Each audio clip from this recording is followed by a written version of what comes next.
നമസ്കാരം. ശത്രുവിനോട് ദയ കാട്ടരുത്. ദയയിൽ നിന്നും കൂടുതൽ കരുത്തു നേടുന്ന ശത്രു വീണ്ടും നേരിടുമ്പോൾ അജയ്യനാവും. അതാണ് ഞങ്ങളുടെ നിയമം. മൃഗത്തെ വിട്ടുകളയാം, പക്ഷേ മനുഷ്യന് രണ്ടാമതൊരവസരം കൊടുക്കരുത്. MDയുടെ രണ്ടാം മൂഴം എന്ന നോവലിലെ മലയാളികൾക്ക് ഏറെ പരിചിതമായ വരികളാണിത്. ലോക്സഭാ തെരഞ്ഞെടുപ്പ് പോരാട്ടം കനക്കുമ്പോൾ പ്രധാനമന്ത്രി നരേന്ദ്രമോദി മൂന്നാം മൂഴത്തിന് ഒരുങ്ങുമ്പോൾ ഈ വരികൾക്കുള്ള പ്രസക്തിയും അധികമാണ്. INDAA എന്ന പ്രതിപക്ഷ മുന്നണിയെ പരിഹസിച്ചുകൊണ്ടും അവഗണിച്ചുകൊണ്ടും അങ്ങനെ അങ്ങ് മുന്നോട്ട് പോകാൻ സാധിക്കുമോ മോദിക്കും കൂട്ടർക്കും? ഇല്ല എന്ന് തന്നെയാണ് ഉത്തരം. നമ്മൾ പലപ്പോഴും ചർച്ച ചെയ്യുന്നത് BJPയുടെ സാധ്യതകളെ കുറിച്ചാണ്, അവരുടെ വിജയത്തെ പറ്റി തന്നെയാണ്. പക്ഷേ എതിരാളികളെ കുറിച്ച് കൃത്യമായി പഠിച്ചാൽ മാത്രമേ മാധ്യമങ്ങൾ പെരുപ്പിച്ചു കാണിക്കുന്ന കണക്കുകൾക്കപ്പുറമുള്ള യാഥാർത്ഥ്യങ്ങൾ വിലയിരുത്താൻ ഓരോ ജനാധിപത്യ വിശ്വാസിക്കും സാധിക്കുകയുള്ളൂ. മോദിയെ മുട്ടുകുത്തിക്കുക എന്ന ലക്ഷ്യം മുന്നിൽ കണ്ടുകൊണ്ടാണ് INDAA എന്ന പ്രതിപക്ഷ മുന്നണി പിറവിയെടുക്കുന്നത്. പിറന്ന ഉടൻ തന്നെ ആ മുന്നണി അടിച്ചു പിരിയുകയും ചെയ്തു. അരവിന്ദ് കെജ്രിവാളും നിതീഷ് കുമാറും മമതാ ബാനർജിയും ഒക്കെ ഉയർത്തിയ കലാപക്കൊടി മുന്നണിയെ കുറച്ചൊന്നുമല്ല പിടിച്ച് ഉലച്ചു കളഞ്ഞത്. എന്തായാലും ഈ കലാപങ്ങൾക്കൊക്കെ ഒടുവിൽ നിതീഷ് കുമാർ INDAA എന്ന മുന്നണി വിട്ട് പുറത്തു പോവുകയും NDAയുടെ ഭാഗമാവുകയും ചെയ്തിരുന്നു. പക്ഷെ ലോക്സഭാ തെരഞ്ഞെടുപ്പിന്റെ പ്രഖ്യാപനം അരികിലേക്ക് എത്തുമ്പോൾ INDAA എന്ന മുന്നണി അഥവാ INDAA ക്യാമ്പിൽ കാര്യങ്ങൾ കുറച്ചൊക്കെ പോസിറ്റീവ് ആണ് എന്ന് തന്നെ വേണം മനസ്സിലാക്കാൻ. വർഷങ്ങളായി ഇടഞ്ഞു നിന്ന അഖിലേഷ് യാദവിന്റെ സമാജ്വാദി പാർട്ടിയും അരവിന്ദ് കെജ്രിവാളിന്റെ ആം ആദ്മി പാർട്ടിയും അടക്കമുള്ള മുന്നണികൾ കോൺഗ്രസുമായി കൈകോർത്തതോടുകൂടി മുന്നണിയുടെ ഐക്യബലത്തിന് ശക്തി കൂടിയിട്ടുണ്ട്. ലോക്സഭാ തെരഞ്ഞെടുപ്പിൽ 400 മുതൽ 450 സീറ്റുകളിലേക്ക് പൊതു സ്ഥാനാർത്ഥിയെ നിർത്താനുള്ള നീക്കവുമായി മുന്നോട്ട് തന്നെ നടക്കുകയാണ് ഈ INDAA എന്ന പ്രതിപക്ഷ മുന്നണി. 5 സംസ്ഥാനങ്ങളിലൂടെ കണ്ണോടിക്കുകയാണെങ്കിൽ INDAയുടെ തയ്യാറെടുപ്പുകൾ കുറച്ചധികം മനസ്സിലാക്കാൻ നമുക്ക് സാധിക്കും. രാജ്യ തലസ്ഥാനമായ ദില്ലിയിലെ സീറ്റ് വിഭജനം പൂർത്തിയാക്കിയത് തന്നെയാണ് INDAA എന്ന മുന്നണിയുടെ ഏറ്റവും പ്രധാനപ്പെട്ട നേട്ടങ്ങളിലൊന്ന്. അതുതന്നെയാണ് അവരുടെ ഒരു പുതിയ തുടക്കത്തിന് വലിയ വഴിത്തിരിവായത്. ആകെയുള്ള 7 സീറ്റിൽ 4ഇടത്ത് ആം ആദ്മി പാർട്ടിയും 3ഇടത്ത് കോൺഗ്രസും മത്സരത്തിന് വേണ്ടി തയ്യാറെടുത്തിരിക്കുകയാണ്. പക്ഷെ കഴിഞ്ഞ തവണത്തെ കണക്കുകൾ ഈ INDAA എന്ന പ്രതിപക്ഷ മുന്നണിയെ കുറച്ചധികം ഭയപ്പെടുത്തുന്നുണ്ട്. കാരണം ദില്ലിയിൽ 56% വോട്ടാണ് 2019 BJP സ്വന്തമാക്കിയത്. കോൺഗ്രസ് ആവട്ടെ 22%, ആം ആദ്മി പാർട്ടി 18% അവിടെ വോട്ട് വിഹിതം നേടിയിരുന്നു. പക്ഷെ ഇത്തവണ ഒരുമിച്ച് നിൽക്കുമ്പോൾ എന്തെങ്കിലും ഒരു മാജിക് സംഭവിച്ചേക്കാം എന്നുള്ള അടിയുറച്ച വിശ്വാസം ഈ രണ്ട് കൂട്ടർക്കുമുണ്ട്.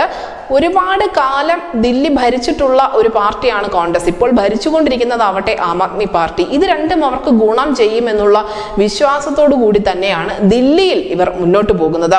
ഇനി ഗുജറാത്തിലേക്ക് വരികയാണെങ്കിൽ അവിടെ ആകെയുള്ള 26 സീറ്റുകളിൽ 24ഇടത്തും തനിച്ച് മത്സരത്തിൽ ഇറങ്ങുന്നത് കോൺഗ്രസ് പാർട്ടി തന്നെയാണ്. ബറൂച്ച്, ഭാവ്നഗർ മണ്ഡലങ്ങളിൽ ആം ആദ്മി പാർട്ടിയുടെ സ്ഥാനാർത്ഥിയെ നിർത്തുന്നുമുണ്ട്. ആം ആദ്മി പാർട്ടിയെ സംബന്ധിച്ച് ഗുജറാത്തിലേക്കുള്ള ഒരു കടന്നുവരവ് അവരുടെ പാർട്ടി എന്ന നിലയിലുള്ള വളർച്ചയ്ക്ക് കൂടുതൽ സഹായം ഏകുകയും ചെയ്യും. ഹരിയാനയിലാവട്ടെ ആകെയുള്ള 10 സീറ്റുകളിൽ കോൺഗ്രസ് 9ഇടത്ത് മത്സരിക്കുമ്പോൾ കുരുക്ഷേത്രത്തിൽ മാത്രമാണ് ആം ആദ്മി പാർട്ടിക്ക് ഇവർ അവസരം നൽകുന്നത്. ഇനി ഏറ്റവും പ്രധാനപ്പെട്ട സംസ്ഥാനം ഉത്തർപ്രദേശ് തന്നെ. 80 ലോക്സഭാ സീറ്റുകളുള്ള സംസ്ഥാനം. ഉത്തർപ്രദേശിൽ അഖിലേഷ് യാദവിന്റെ സമാജ്വാദി പാർട്ടി കോൺഗ്രസിനൊപ്പം ചേർന്നത് INDAA എന്ന പ്രതിപക്ഷ മുന്നണിക്ക് വലിയ പ്രതീക്ഷകൾ സമ്മാനിക്കുന്നുണ്ട്. അഖിലേഷ് യാദവും രാഹുൽ ഗാന്ധിയും ഒന്നിച്ച് നടക്കുന്ന ഇടങ്ങളിലെല്ലാം ഇവർ ഇന്ത്യയുടെ പയ്യന്മാരാണ് എന്ന തരത്തിലുള്ള മുദ്രാവാക്യങ്ങളാണ് ഉയർന്നു വന്നുകൊണ്ടിരിക്കുന്നത്. അങ്ങനെ അഖിലേഷ് യാദവിന്റെയും രാഹുൽ ഗാന്ധിയുടെയും കരുത്തിൽ BJPയെ ഉത്തർപ്രദേശിൽ മുട്ടുകുത്തിക്കാം എന്നുള്ള വലിയ ഒരു സ്വപ്നം ഈ INDA മുന്നണിക്കുണ്ട്. അങ്ങനെ ഒത്തുപിടിക്കുകയാണെങ്കിൽ BJPയുടെ തേരോട്ടത്തിന് ചെറിയൊരു കടിഞ്ഞാണിടാനെങ്കിലും തങ്ങളെ കൊണ്ട് സാധിക്കുമെന്ന ആത്മവിശ്വാസവും ഇവർക്കുണ്ട്. 2014 ഉത്തർപ്രദേശിലെ 80 ലോക്സഭാ സീറ്റുകളിൽ 71ഇടത്തും വിജയിച്ച് കയറിയിട്ടുണ്ട് BJP. അതുകൊണ്ട് തന്നെ ഉത്തർപ്രദേശിലെ BJPയുടെ കരുത്ത് പ്രത്യേകമായി എടുത്തു പറയേണ്ടതില്ല. പക്ഷെ 2019 എത്തുമ്പോൾ അവിടെ BJPയുടെ വോട്ട് വിഹിതം കൂടുന്ന ഒരു കാഴ്ചയും സീറ്റ് കുറയുന്ന ഒരു കാഴ്ചയും രാജ്യം കണ്ടതാണ്. അന്ന് 71 നിന്നും 62ലേക്കാണ് BJPയുടെ സീറ്റുകൾ ചുരുങ്ങിയത്. സമാജ്വാദി പാർട്ടി അന്ന് 5 സീറ്റിലും മായാവതിയുടെ BSP അന്ന് 10 സീറ്റിലും വിജയിച്ച് കയറുകയും ചെയ്തു. കോൺഗ്രസിന് ആകെ ആശ്വാസം നൽകിയത് സോണിയാഗാന്ധി മാത്രമായിരുന്നു. ഈ നെഹ്റു കുടുംബത്തിന്റെ പരമ്പരാഗത മണ്ഡലം എന്നൊക്കെ അവകാശപ്പെടാവുന്ന റായ്ബറേലി ഈ 2019 BJP കൊടുങ്കാറ്റിനിടയിലും കോൺഗ്രസിനൊപ്പം അടിയുറച്ച് നിൽക്കുകയും ചെയ്തു.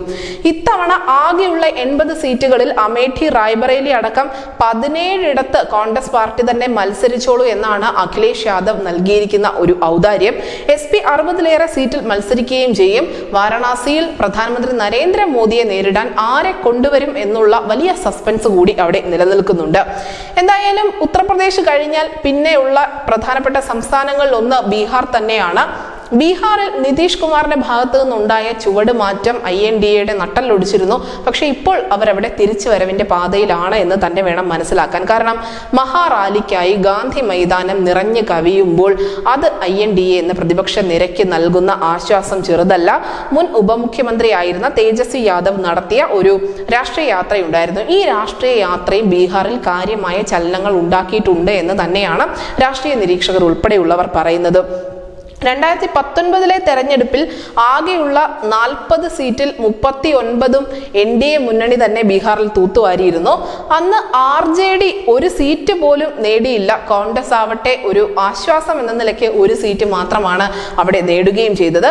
ഇക്കുറി ഒന്നിച്ചു നിൽക്കുകയാണെങ്കിൽ 15 മുതൽ 20 സീറ്റുകൾ വരെ ബീഹാറിൽ നിന്നും അടർത്തിയെടുക്കാം എന്നുള്ള ഒരു മോഹം INDA മുന്നണിക്കുണ്ട്.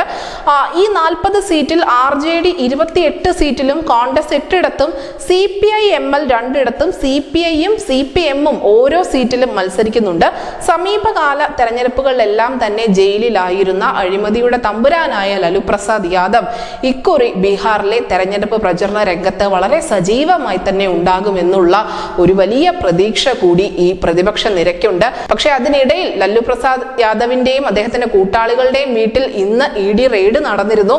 മണൽ ഖനനവുമായി ബന്ധപ്പെട്ട ഒരു കേസിൽ മാത്രമല്ല അനധികൃത പണമിടപാട് സംബന്ധിച്ചുള്ള കേസിലൊക്കെ എൻഫോഴ്സ്മെന്റ് ഡയറക്ടറേറ്റ് ഇപ്പോഴും ലല്ലു പ്രസാദ് യാദവിനെ റഡാറിൽ തന്നെ സൂക്ഷിച്ചിരിക്കുകയാണ്. അതിന്റെ നീക്കങ്ങൾ എന്തൊക്കെയായിരിക്കുമെന്നുള്ളത് വരും ദിവസങ്ങളിൽ മാത്രമേ അറിയാൻ സാധിക്കുകയുള്ളൂ. പക്ഷെ ഇതുവരെയുള്ള ഒരു നിലയനുസരിച്ച് പ്രതിപക്ഷ മുന്നണി ബീഹാറിൽ വളരെ ആത്മവിശ്വാസത്തോടു കൂടി തന്നെയാണ് മുന്നോട്ട് പോകുന്നത്. ഈ തേജസ്വി യാദവിന്റെ ഒരു പ്രഭാവം എത്രത്തോളം ഉണ്ട് ബീഹാറിൽ എന്നുള്ളതും ലോക്സഭാ തെരഞ്ഞെടുപ്പിന് ശേഷം അറിയാൻ സാധിക്കും. ബംഗാളിലേക്ക് വരികയാണെങ്കിൽ അവിടെ മമതാ ബാനർജി ഇടഞ്ഞു തന്നെയാണ് തൃണമൂൽ കോൺഗ്രസ് ഒറ്റയ്ക്ക് മത്സരിക്കുമെന്നുള്ള പ്രഖ്യാപനം നടത്തിയിട്ടുമുണ്ട്. പക്ഷെ പൂർണ്ണമായും അവിടെ ഒരു പ്രതീക്ഷ കോൺഗ്രസ് കൈവിടുന്നില്ല. മാത്രമല്ല അവിടെ കോൺഗ്രസ് സ്ഥാനാർത്ഥികളെ നിർത്തുന്നുമില്ല. പാർട്ടിക്ക് സ്വാധീനമുള്ള മണ്ഡലങ്ങളിൽ മാത്രം മത്സരിച്ചാൽ മതി എന്നും വെറുതെ തൃണമൂൽ കോൺഗ്രസിനോട് മത്സരിച്ച് വോട്ടുകൾ ഭിന്നിപ്പിച്ച് അത് BJPക്ക് അനുകൂലമാക്കി കൊടുക്കേണ്ട എന്നുള്ള ഒരു നിലപാടും ബംഗാളിൽ വളരെ ബുദ്ധിപൂർവമായി തന്നെ കോൺഗ്രസ് സ്വീകരിച്ചിട്ടുണ്ട്. ബംഗാളിൽ ഒരു കാരണവശാലും BJP വിരുദ്ധ വോട്ടുകൾ ഭിന്നിക്കാൻ ഇടവരരുത് എന്ന് തന്നെയാണ് ഹൈക്കമാൻഡ് നൽകിയിരിക്കുന്ന നിർദ്ദേശവും. ഇത് നടപ്പിലായാൽ ആകെയുള്ള 42 സീറ്റുകളിൽ കോൺഗ്രസ് മത്സരിക്കാൻ പോകുന്നത് 10-12 സീറ്റുകളിൽ മാത്രമായിരിക്കും. എന്നാൽ ഇടതുപക്ഷവുമായി ചേർന്ന് സംസ്ഥാനത്ത് മത്സരിക്കണം എന്ന് തന്നെയാണ് ബംഗാളിൽ നിന്നുള്ള കോൺഗ്രസിന്റെ ഘടകം ആവശ്യപ്പെടുന്നത്. പക്ഷേ ഈ കാര്യത്തിലും അന്തിമ തീരുമാനമൊന്നും ആയിട്ടില്ല. എന്തായാലും പശ്ചിമ ബംഗാളിൽ മമതാ ബാനർജി ഉണ്ട്. പക്ഷേ തെരഞ്ഞെടുപ്പ് ഫലം വരുമ്പോൾ മമതയുടെ നിറം മാറുമോ ഇല്ലയോ എന്നുള്ളതൊക്കെ കണ്ടറിയേണ്ടതുണ്ട്. അവരിപ്പോഴും INDA എന്ന മുന്നണിയോട് തന്നെ ചേർന്ന് നിൽക്കും. ഒരിക്കലും മോദിക്ക് കൈകൊടുക്കില്ല എന്നുള്ള പ്രതീക്ഷ കൂടി ഇവർക്കുണ്ട് താനും. എന്തായാലും ശിഥിലമായി പോയ ഇടത്ത് നിന്നും പതിയെ ഉയർത്തെഴുന്നേറ്റിട്ടുണ്ട് ഈ പ്രതിപക്ഷ മുന്നണി.